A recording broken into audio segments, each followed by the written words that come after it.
and welcome to my special guest tonight, Heather Hopkins. So I decided it feels like the end of term, actually, not because I've got kids anymore that, have the end of school term sports days and parents' nights and all sorts, but it kind of felt like the end of term because this is the last, fingers crossed, virtual Women in Platforms, and hopefully we will meet again. I think September. I can't remember the exact date, and I should do because I'm kind of hosting again. But Schroders have very kindly offered to let us use their amazing facilities and also give us some free alcohol, which is very generous of them. So I'm hoping that it'll be a nice evening and we can use the outdoor terrace. But if not, we've got internal space booked. So that'll be something to look forward to. I can't remember the date. I should check my diary, but hey, it's sometime in September and I'm sure it'll all be fun. So I did think long and hard, who could I get on as my my final guest? And I thought, why not get Heather? Why not put Heather in the hot seat? So Heather is our guest tonight. I'm going to try and keep an eye on the chat function.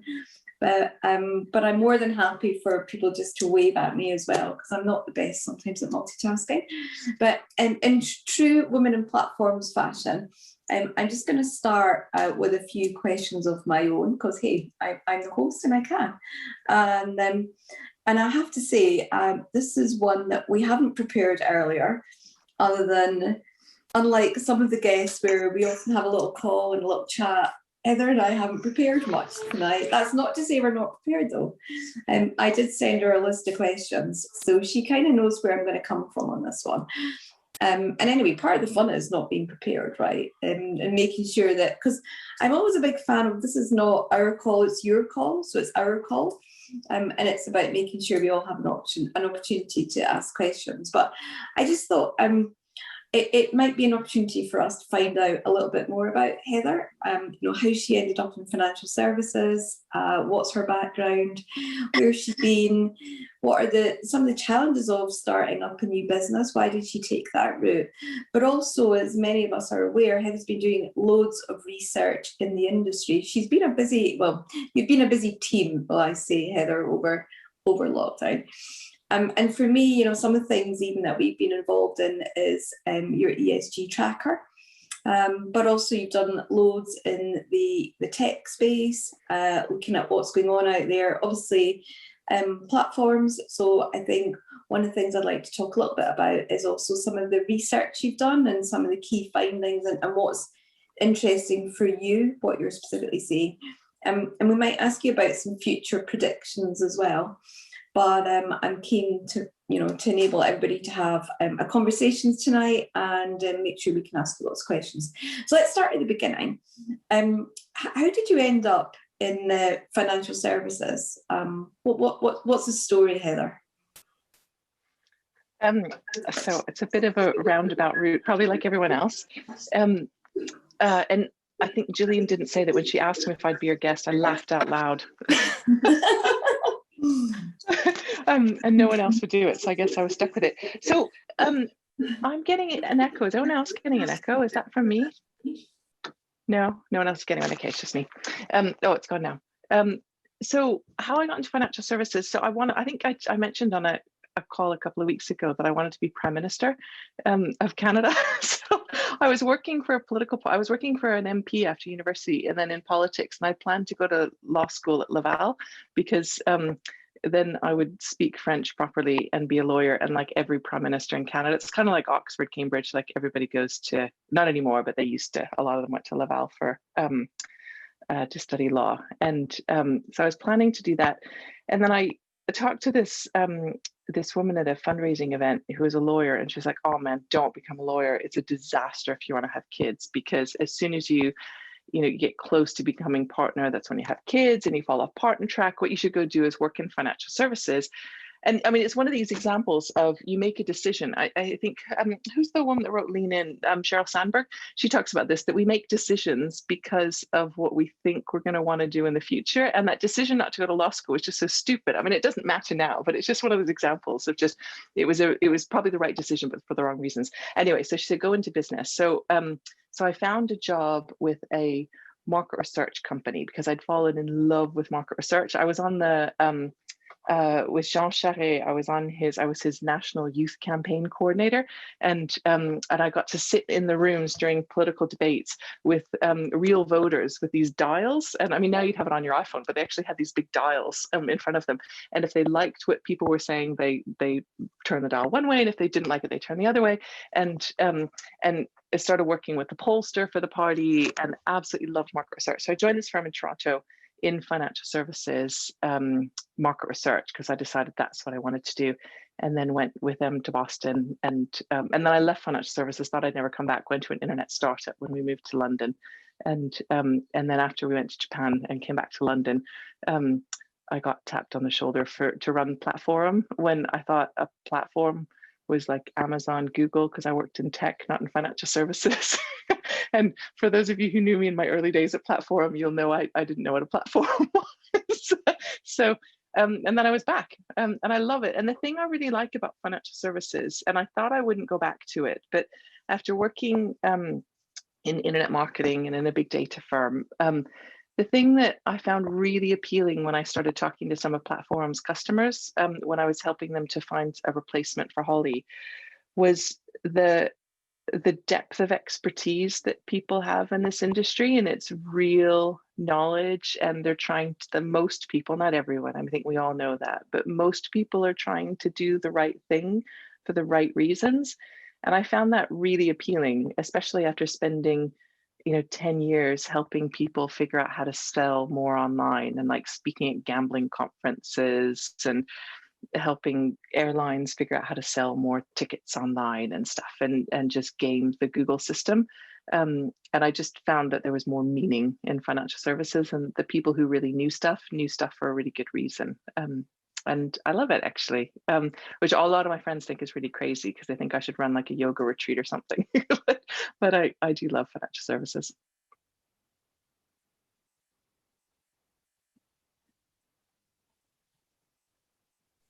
Sorry, I'm trying to unmute here and it's not working. Stunned silence. And at the same time, text Pippa with the details of how to join. So if she joins us, I've succeeded in multitasking, and if not, something's gone wrong somewhere. Anyway, so what then led you to NextWealth, Heather? So why move on and set up on your own? And what were kind of some of the challenges with that? So I'd always wanted to have my own business, and I set up a business briefly when I was in university, organizing kids' birthday parties. And my mum had a business when I was growing up, and we had to earn. It was a gift store, and we had to earn our time watching TV by doing things like painting Merry Christmas signs, and like putting glitter on things and spraying dried flowers and stuff. So we had to, and stamping bags. I worked in her shop, and so I really enjoyed that experience. And it's interesting because my brother has his own business as well. He's a lawyer and has his own practice.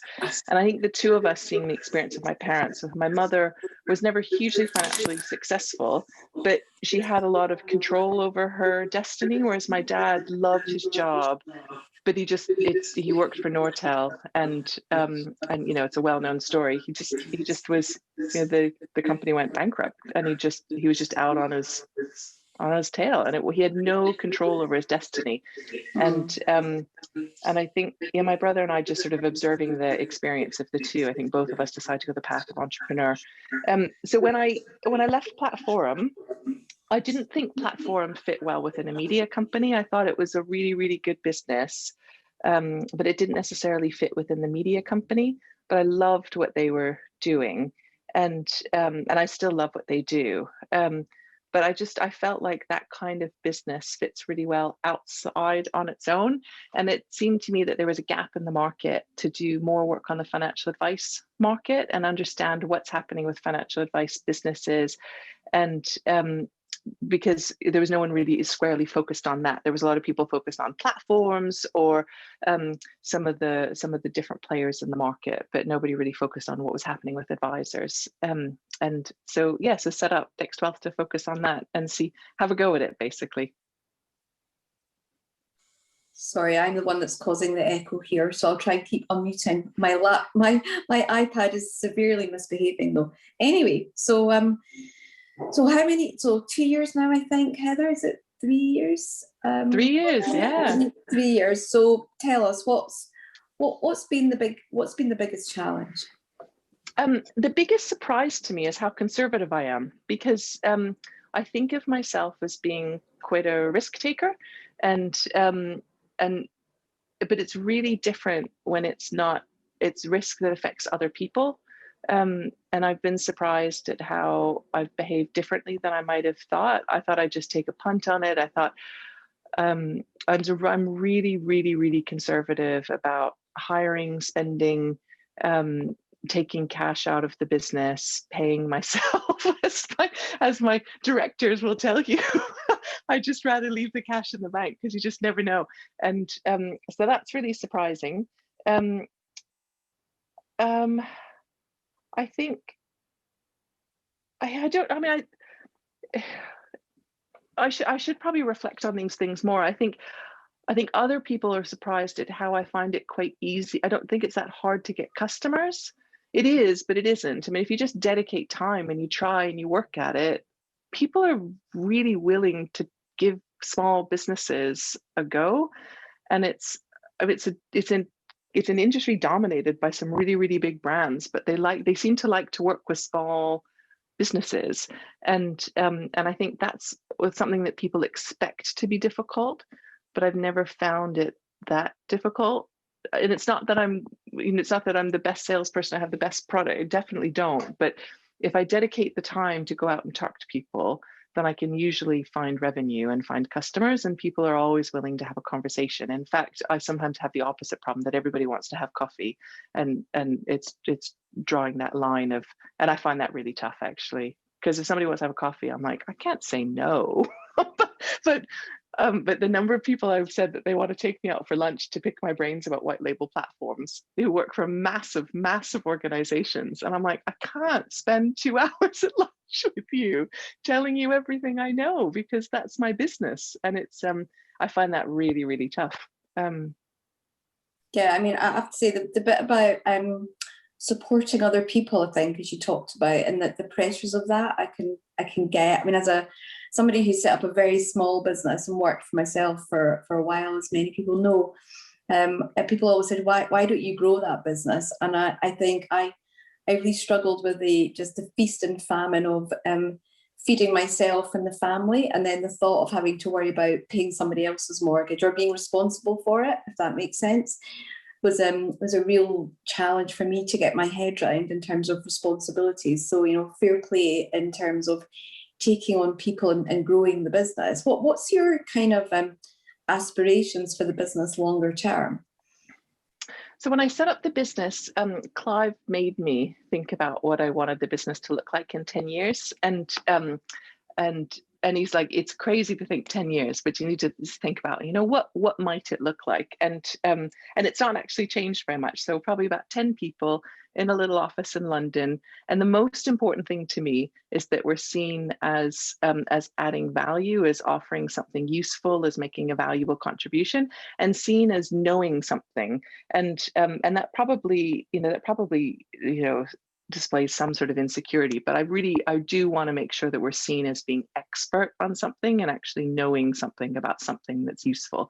And that hasn't actually really changed. We're more focused now on trying to get repeatable revenue. So we've done some work so the consultants hired a consultant. I had a consultant do some work for us to think about what we should be doing differently, and just to refine what we're offering now that we've got 3 years. Once we're past 3 years, okay, so how do we grow from here, and what do we do, rather than just throwing everything at the wall and seeing what sticks. And that was really helpful. And we're still going through that exercise actually, but thinking about how we build more repeatable revenue, how we scale up, because as always with a business like ours, the challenge is how do you make it not just about me, and so building out data sets that are valuable. And it's not that I want to be involved with all of our clients and all the projects, but but there has to be something more valuable that sits underneath it than any of the individuals that work in the business. There has to be data that is inherently valuable as well. So we're really focused on that. I think that point on repeatable revenue is a really interesting one, because certainly I know one of the things I found when I was consulting is I could get lots of project work, but it was all single pieces of work, which was great, but there was nothing that was on an ongoing basis. So once one piece was done, then you had to move on to the next thing. But it was really hard to actually generate activity, which then gave you an ongoing income stream. And I guess that's the same for many businesses, isn't it? In terms of that whole piece around being able to project what the future looks like. And people used to say to me, "Oh, well, surely working on your own is really flexible." And I'm like, no, it's not actually. It felt like less flexible at times, because I just continued to take on every project for the fear that there would be a time where I didn't have work and then I had to live off the money that I was earning. So it's a real challenge to get repeatable income and to think of a proposition that I guess generates that. So so interesting to hear you saying that. Alan actually put an interesting question in the chat, which I'm trying to manage without the echo here. About to what, you might have seen this one. It was an interesting question. He's asked, Ken has a planet-sized brain, and we'll leave you to agree or disagree, and understands our space. How much of an influence has he been on the development of NextWealth? Okay, so hang on a second. Before I answer that, if you can judge for yourself whether you think he has a planet-sized brain by buying and reviewing his book. And I don't care what you think of the book, you give it 5 stars and you say it's the best book you've ever read, and then you can tell me what you really think of it. It's called Framers for those of you who are watching and not in the chat.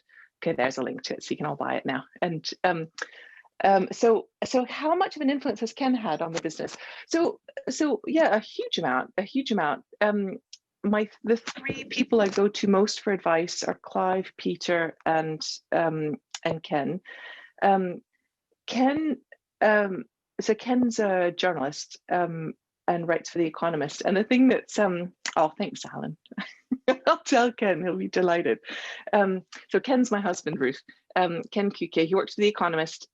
He's a journalist and has always been a tech journalist, and now he's doing really, really interesting stuff. He's editing a series of articles that are being written by other thinkers and leaders as part of their so The Economist has always been a big believer in liberal democracy and the values of a liberal democracy, and they feel, like a lot of us, that that's quite under threat at the moment. And so they've been doing these by invitation pieces to have people write about it. And he just had I can't remember her name, but the woman that writes Quiet. That wrote Quiet about introverts, and just thinking about what happened with the tennis star who was asked, she was told she had to speak to the press after she played, and she was kicked out of the tournament because she refused to do it. It's just so bonkers, right? Anyways, that's Ken. So his influence on the business. Oh, Naomi Osaka, you're totally right. Thank you, Helena. So Ken has had a big influence on the business, but I have to be really careful because Ken's always like, "Oh, you should do this. You should write this. You should," and he goes back to he pulls me back to sort of one-off things that are great for profile but not great for building a scalable business. And so it's actually really helpful because I'm like, no, you're doing it again. And so it forces me to be more disciplined.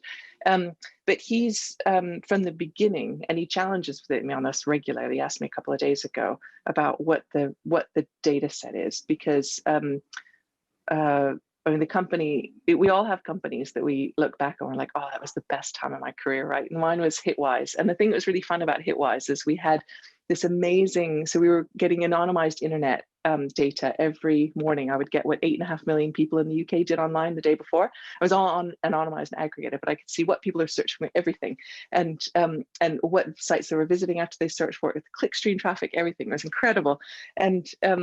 And it was such a fun company, but the reason it was fun was because we had this a scalable data set that sat underneath everything we did, so we could have lots of fun on top of that and analyzing the data and thinking about it and looking at things like how people were searching for bird flu and how that changed based on how aware people in different parts of the population were and how the language around that changed. It was fascinating. So Ken's big influence on the business is keeping me focused on that data set that underpins the business, because that's critical. We're not a business. We're just a couple of consultants if we don't have that. So a really long answer, Alan. That's okay. So speaking of the data, Heather, can I ask, of all the research that you've done in NextWealth, what piece have you been most proud of? If I could ask you that. That's a really easy question, or it's an easy answer. And it's one that I was only peripherally involved with. Hannah's not here today, she's on holidays. And so at the beginning of lockdown, there was a lot of comments and Twitter and other places with advisors saying, this is crazy, I have to get paper form, wet signature, platforms are supposed to be modern infrastructure, it's crazy. And so we thought, well, why don't we just figure out what are the document submissions approaches for all of the platforms? And Hannah went off and talked to somebody at Nucleus, at Quilter, and I think at Fidelity, to get a list of all of the processes and come up with a common list across platforms. And she came up with a list of 85 distinct processes, and then sent the platforms a questionnaire to say, right, for each of these 85 processes, do you need a wet signature, scanned form, e-signature, or is it, you can just try and do it online? And with that, we were able to benchmark the platforms, and we provided all the data to the platforms for free because it was April and it didn't seem like the time to be asking for money, which is, you'll see the big problem we have as a business, because we always do that. But the thing that's amazing about it isn't that we did it, it's the impact that it had. So the guys at AJ Bell saw this, and a couple of advisors sent it to Billy Mackay and Fergus at AJ Bell, and they did not know that they were behind the average, and it was always on the long list of something that they wanted to address. And I don't think they'd mind me saying it, that helped to focus them. And it wasn't that they then took that insight that they were behind, and they said, right, they took all of the processes they had and they sat in the boardroom in Manchester, and they figured out what they could change, what they could consolidate, and they just started from scratch. Absolutely brilliant that we were able to have. And there's other things that helped cause that, but to have that impact on that was fantastic. And Transact, now there's people who disagree and don't think that Transact should be recognized as a digital process champion because they only take DocuSign, but they require now a paper or scanned copy of a form for less than 10% of the processes, and that's our cutoff. And they, at a board level, were committed to earning our seal and worked with Hannah to figure out, right, where are we behind? And now Quilter are going through an exercise that's similar, and that is so rewarding, because Helena is dealing with this on a daily basis. And we've tried to do it for the next lot, which are the life and pension companies. But the problem is that if we send them a questionnaire, they're like, for which of our 60 systems are we going to tell you the process? And so we haven't figured out how to do it with other parts, but that's the bit that I'm happy to. And I can't remember, we published the stat, but there was just a massive reduction over lockdown in the number of paper forms required. And we also changed minds at one particular company, I won't say who it was, that felt that a scanned copy was the same as an e-signature. I was like, no, it's not, because the client has to sign a paper form. And if you think about the client experience, that's not a modern service. And so being able to change people's minds on that that's hands down, that's it. So we're shortlisted for an award for that. And well done, Hannah, because she's done that from the beginning, and it's amazing. I absolutely love that example. Completely agree with Ruth as well in her point in the chat here. Obviously we do a lot of research within Schroders, and I talk about it a lot because I love data and analysing it. But I'm always kind of thinking, is is there a bit of a so what that we can apply? You know, sometimes we get data and you go, yeah, well, kind of so what? And does it, but actually sometimes it does two things. It can either reconfirm what we already thought, which actually isn't really just so what. I think that's a good thing. But actually to be seeing that it's driving change must be massively rewarding for you as a business. And that's just such a great example. So if that's an easy question, here's the next one then. What piece of research, and this is great fun, I feel so powerful tonight. What piece of research did you do that was the most difficult?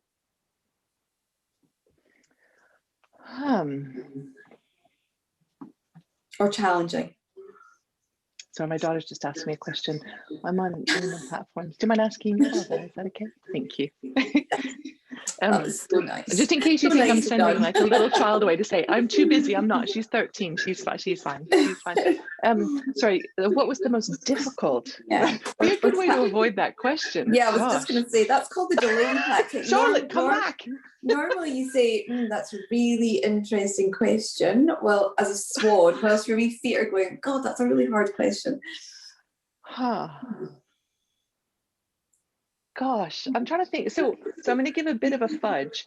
That's okay. You're allowed.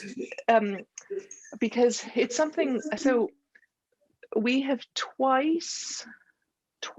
Has it only been? I think it's only been twice. I can think of two examples where people have approached us and asked us to do a piece of research, and we've refused to do. Actually, no, there's four. I can think of four.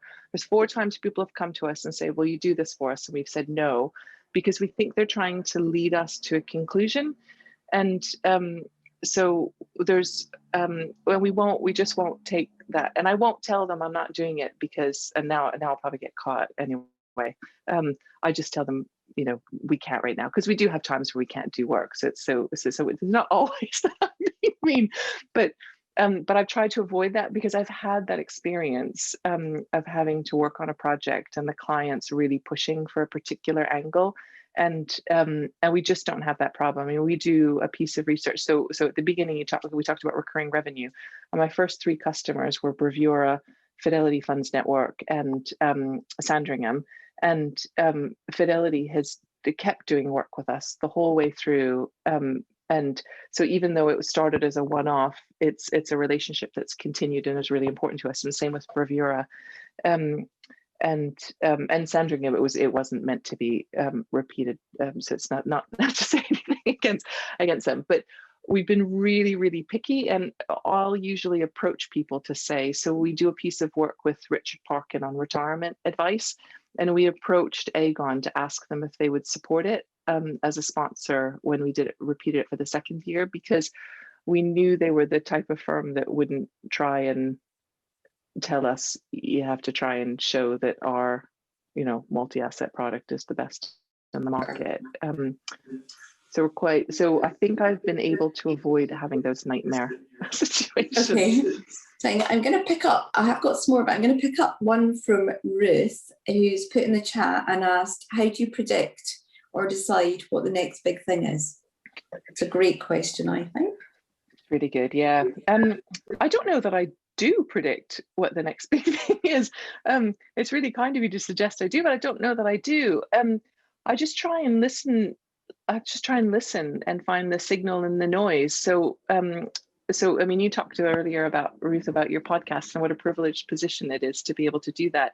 And I think the thing I'm really grateful for is that I'm able to talk to lots and lots of people, and I just listen to what are the recurring things I'm hearing. And so one of the things that well, Elaine will know that now I see it everywhere, is use of alternatives and private assets. And I think there's a real interest at the moment in private assets. And the problem is it's, I don't know, I mean, for those of you who've been pregnant, you'll know as soon as you're pregnant, suddenly like everyone around you is pregnant. I've not been pregnant for a very long time, but I think now, you know, now that I'm thinking about alternatives, now every time I look at investment week, it's all about investment trusts and investing in private assets and alternatives. And so I just try and listen and talk to really smart people and try and find the common themes. And one was white label platforms that we were looking at. So in November, December last year, we were getting 2-3 calls a week from financial advice firms saying, I've been approached by Hubwise, or we're thinking about doing a platform with Seco, but we want to make sure we're looking at the full list.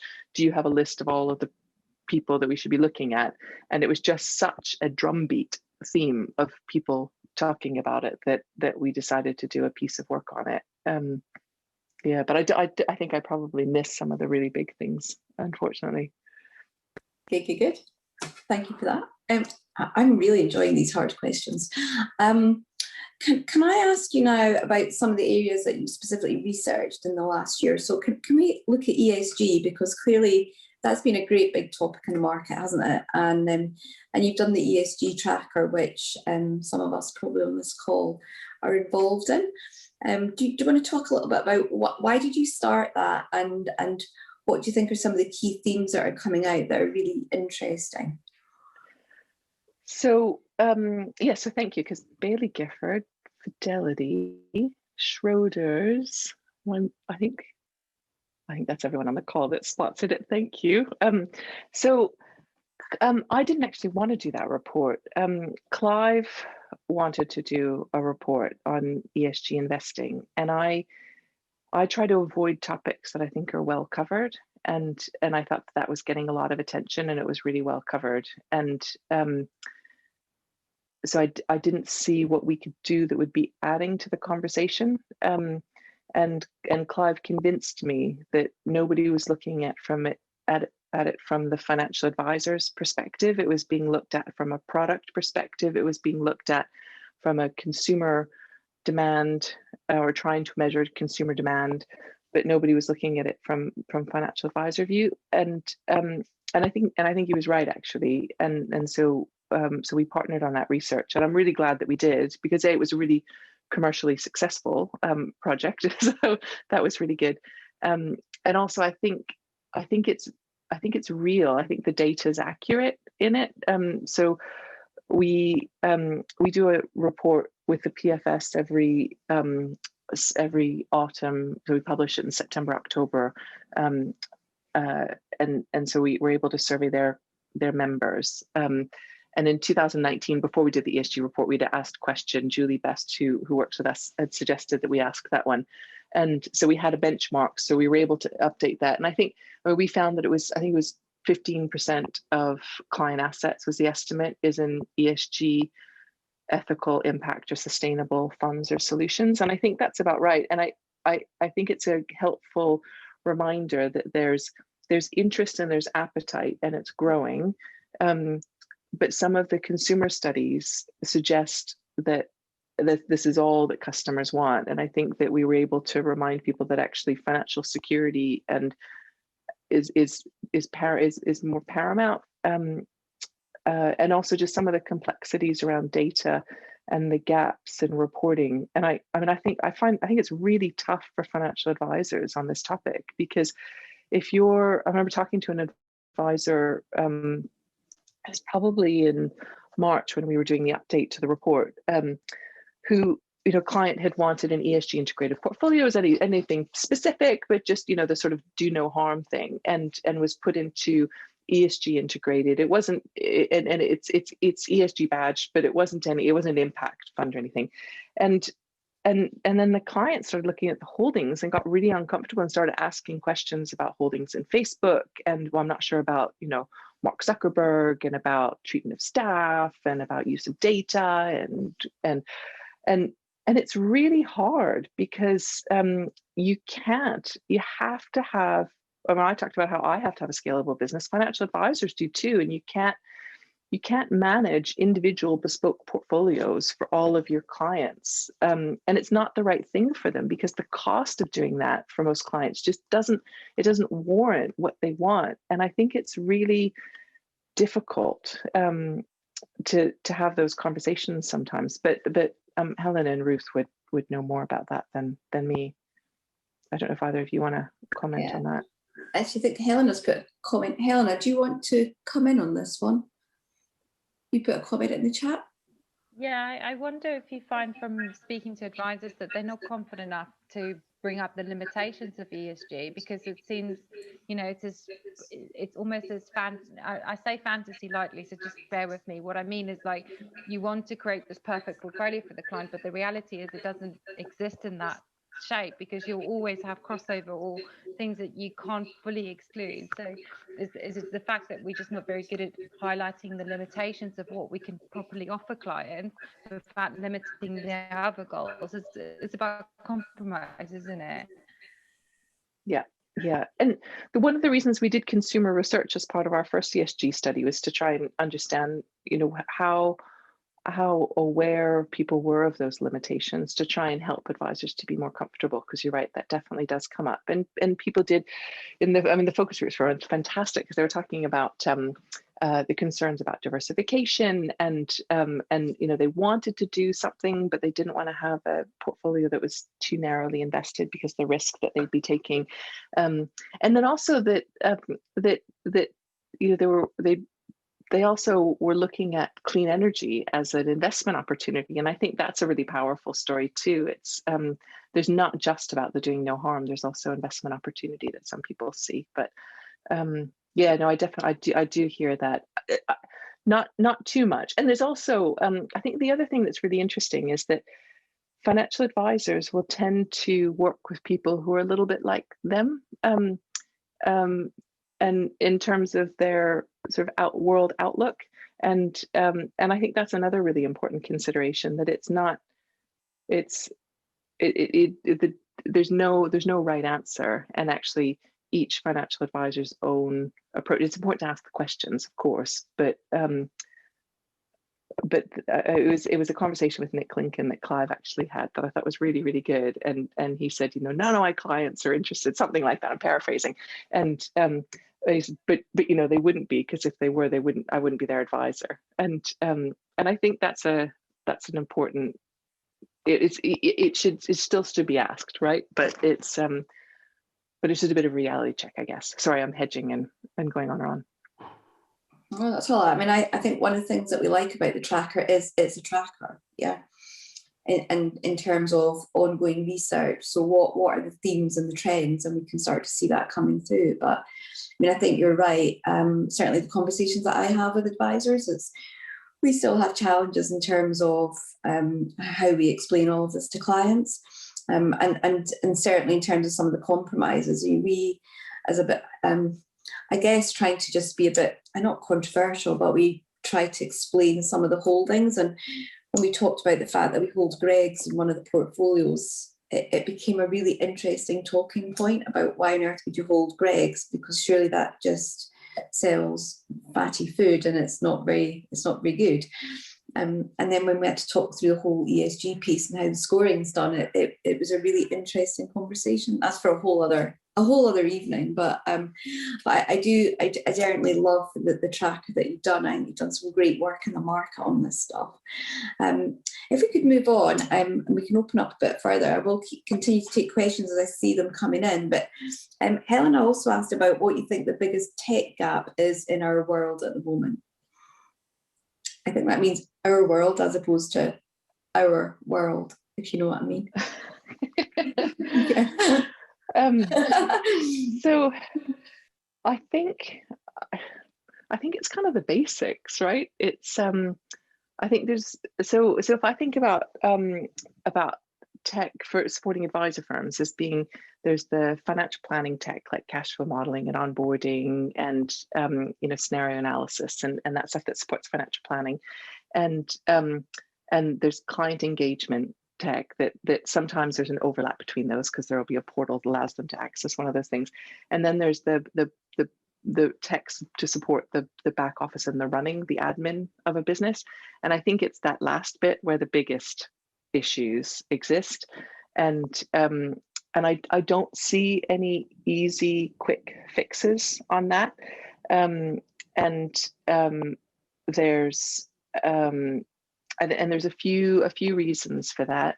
I think there's some sort of hangover about the way the regulator or people perceive the regulator views platforms, which causes some issues that I don't think are have to be real issues, but I think there's some challenges around that. I think there's some challenges about some of the big firms going their own route because they can, and I think that's a pity, because the majority of smaller advice firms are sort of left to fend for themselves, and it's not the wrong decision for those businesses, because they have to make decisions for their own business, not for the market as a whole. But I think it might slow progress. And I think it's also, there's this, and I'm not sure what the solution is, but I mean, in our surveys of advisors about their tech, the platform is the thing that gets complained about the least. And with cash flow modeling and platforms get the highest ratings. But what you see happening is this massive shift, potentially massive shift, towards advisors launching their own platforms and sort of creating bespoke platforms so that they can have a single platform that's more an administration engine for their business. And I think the way that will go for those businesses is that the platform and back office system will essentially become one, and that will be the engine that runs the back office for those businesses. But the platform isn't the issue in a lot of cases. It's how the data is integrated into back office system and to other things. But because you can change the platform more easily than the back office system, then that's the thing that gets changed. I think that's really too bad, because the platforms get stuck doing a lot of the changes that have to be made to comply with new rules and regulations. And I mean, there's just things like running, one of the things that happened because the RGR was a sort of rise of discretionary MPS on platforms, and there's just issues about how those are run at a portfolio level or an account level, and we're still dealing with some of the challenges on platforms to try and address some of those issues. And the platforms don't make any more money if the investment is in a discretionary MPS or not, and they don't get paid by the DFMs, but they have to do all of this build to be able to support that sort of customer that's a few steps removed. And I don't know how to fix that. And I think that's causing some issues. I'm hoping that I think we're going to see a step change, but it's going to take probably about 4 or 5 years, where you'll have new entrants and back office systems. Hopefully we'll have open finance, which will open up customer data. So it won't rely on financial advisors having up-to-date data within their back office systems. And that should hopefully make things a bit easier. I hope. But I think it's going to take some time. Yeah, I'm going to open up a bit more. Ruth, you put a comment in the chat. Do you want to come in and have and talk about your point there on the platform issue, Gillian? Yes. Yeah, it's so when I was running a small business, I felt the last thing I needed was to add to the list of stuff that I need to do. We always used Transact and found that they were really, really good. I know they're not the most competitive price-wise, but they seem to always be in listening mode. And their product has refined over the last 10 years, considerably. Maybe it's that I don't know enough about white labeling platforms, but where I tend to see the glitch is that most back office systems I've observed or worked with are built for very different business models to the type of business that I've ever sat in. And it's almost all about, it's just a mechanism to complete a Gabriel return, which just seems ridiculous to me. So I would love it if, and maybe it would best come about with, I've been in conversations with financial planning firms who I like and admire, where people will often think, oh, should we get together and try and build something ourselves? It's never quite happened, probably for a whole host of reasons, that none of us are IT whizzes and we've got busy jobs at the best of times. But it does feel to me that there needs to be let's throw this old product out that we keep trying to tweak or add things on and just build it. So it plugs into the platforms, so it plugs into open banking, open finance, etc. And it enables, when I think about what are the risks of running what I would call a proper financial planning firm? You know, it's about obviously capturing data. It's about having a marketing machine in there. It's about integrating and getting up-to-date valuations across various other providers, and it's about task management really, and document storage. It's not about commissions. I mean, yeah, probably, you know, that's probably the FCA don't also understand what we do, because the information they ask us to provide is not always relevant, and necessarily, I think, enabling the FCA to really see what's going on. So the platform bit, as you said, Heather, seems to me to be like, you know, God, that seems to be doing the job quite well, really. So why would we want to take it in-house? I don't know whether you on the call, people remember when Macquarie came into the UK back in about 2007, 8, 9, 10, something like that. And, you know, they were promising this great, you know, this engine that would do everything. And I think the aspiration was great, but we all know where that ended up, and I don't think they really understood it. I'd love to see some people get behind building the tech who really understood financial planning as I understand it. And everybody will have a different opinion on that probably, but that was just my thoughts really. Yeah. And I don't want people to think I'm advocating for white label platforms, because in the paper that we published, I argued that that most of the things that financial planners want from having their own platform, they can get from using primarily a single platform, and most financial planners already use a single platform. And so justifying some of the complexity of the, you know, as Amira said, the CAS responsibility and all the rest, is it just doesn't make sense. And the sales pitches from some of these providers suggest that, oh, you don't have to worry about that because we do that for you. But you cannot abdicate your responsibilities for client money. It doesn't matter. And the reason we published, so we were working closely with 360 to make sure we could publish at the same time as them, because we wanted their paper with their compliance interpretation of what is a platform and what does it mean to be a platform operator.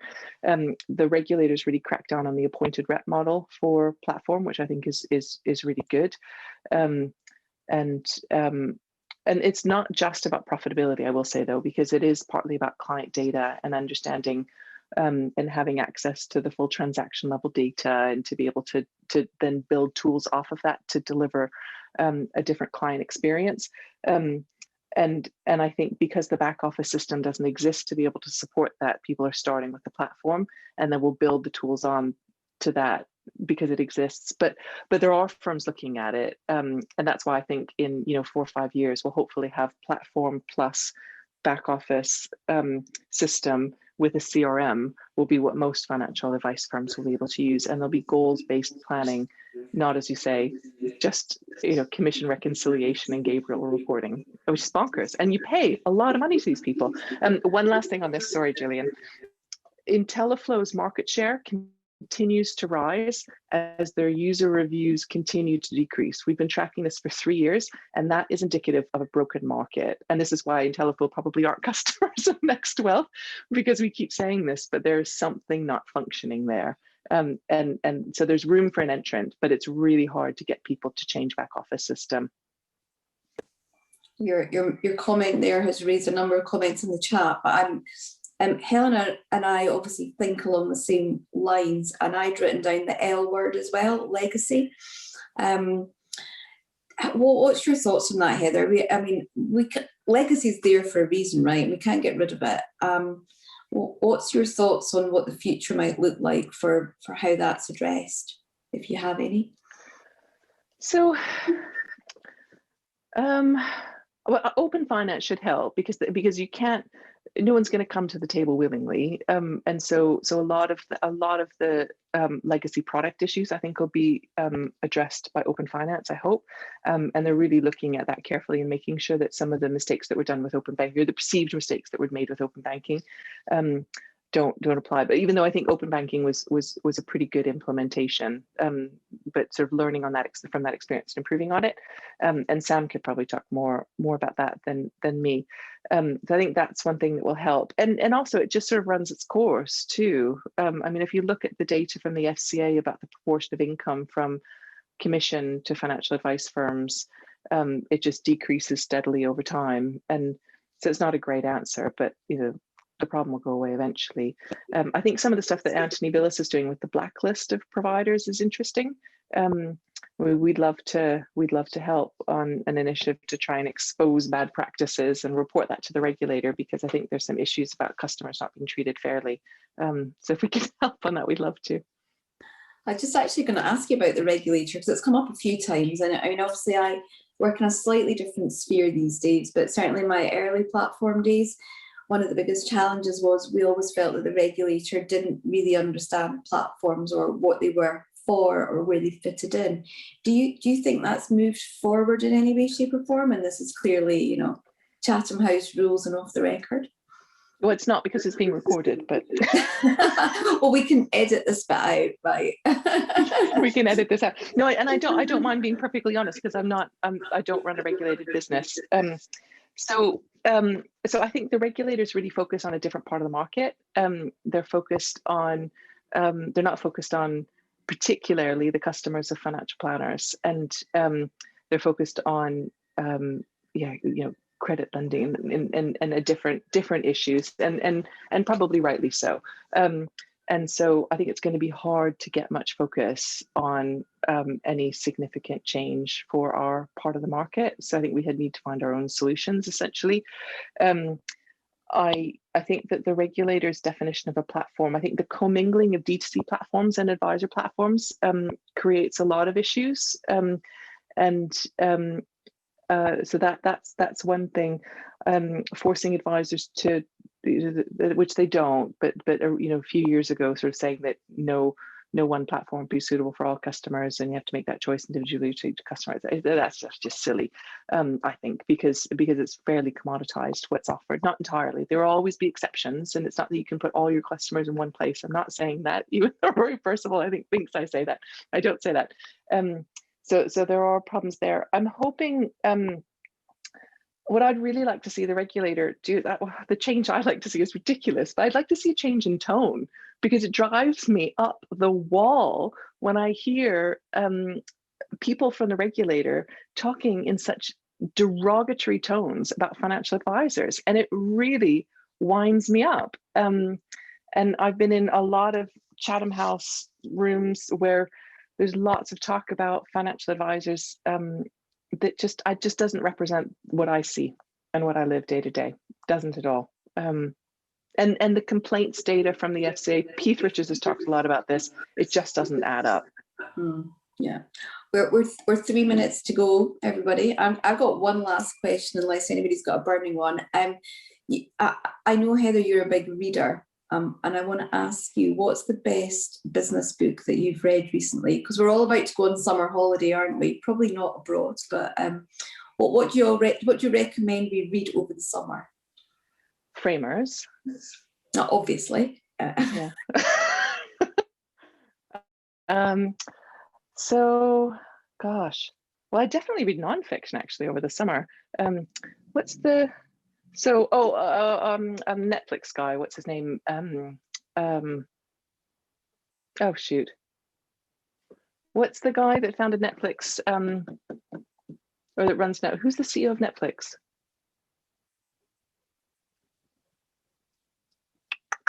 Somebody help me here. Oh, nobody's going to help me. Anyway, his book is absolutely amazing. Talking about culture and leadership. Oh, this is really silly that I can't remember. I listened to the book. He co-wrote it with a woman who's a professor, an MBA professor. Oh gosh, this is really embarrassing. Reed Hastings. So his book is absolutely amazing, and they talk about how they define salaries, how they motivate the team, how they take creative, how they launch in new markets. No rules. It is brilliant. It's really good. I'm reading Vanishing Half at the moment, though, which is a non-fiction book, which is really, really good. Fantastic. Sorry, I threw that one at you a little bit. Apologies, but you know what? Hey, I can. It's great fun. Right, 1 minute to go. I think we've had a great session tonight. Alan, thank you also for your book suggestion there. And maybe we need to have a book night at some point where we all share a book. Because there's just so much great stuff out there. Look, I think that's been a great session. Really enjoyed it. Really enjoyed putting you in the hot seat for a change. It's been great fun. And I'm hoping everybody will agree. And thank you for taking all of these questions and sharing your thoughts and your vision. And it was just great fun. I don't know if I need to hand back to you to do the final one. I think I probably should, as our esteemed founder. But I'll just, before I hand over, I just want to say thank you to everybody for coming on the call tonight and taking part. And I just always love these because we always learn something and take away something. So thank you, obviously, to Heather for doing this, but thank you to you for joining us tonight. I'm going to hand back to Heather to close. Should it be me or should it be Sam? Well, thank you. Sam. I was absolutely terrified to do that. It was the scariest talk I think I've ever given in lockdown. So thanks for being so kind. Sam, do you want to wrap up? No, because Heather, without you, this wouldn't be here. So I think you can sign off for the summer and all our COVID, because hopefully we're going back to our get-togethers, right? After this. But all I would like to say is, a big round of applause to Gillian and to Heather, because each one of us does our bit, but really genuinely, Heather, without you, Women in Platforms wouldn't exist.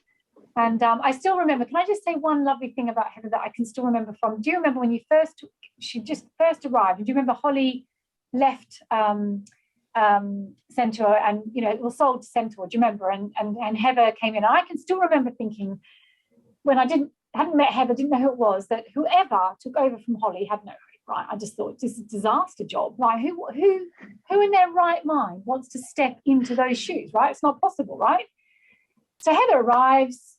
I can still remember when she stands up, she does her own, she did it beautifully, completely different to Holly, and just did it. And off she went on her path, and she's never stopped. I mean, from that minute when she arrived and stood on that stage, she's never stopped. And I just think you should be very proud of not what you're achieving now, but how, when you just arrived, and how beautifully you've done from that day, and how pleased I am to be, part of, the world that you're in and what you've done. It's been wonderful. It's a lovely journey. And I think it's been a pleasure to sit here and listen tonight to you. Tell us about it. Oh, thank you. Thank you. I didn't know what I was getting into, because what you guys don't know is I was working at home 2 days a week and had 7 years basically of maternity leave, and then I stepped into Holly's beautiful red shoes. I think that's probably our takeaway then that we'll finish on, which is that actually sometimes ignorance is bliss. Absolutely. Because I can vouch for that, Heather. Thank you, guys. This has been a really fun community. It's been great. And hopefully next time it's for real, right? Isn't it? Next time? Yeah. We'll see you in September. We'll get the date out and have a nice drink in reality. Hallelujah to that. Yeah. Enjoy the summer, everybody. And stay safe. Bye-bye. And take care. Bye. Thanks. Bye. Bye. Bye.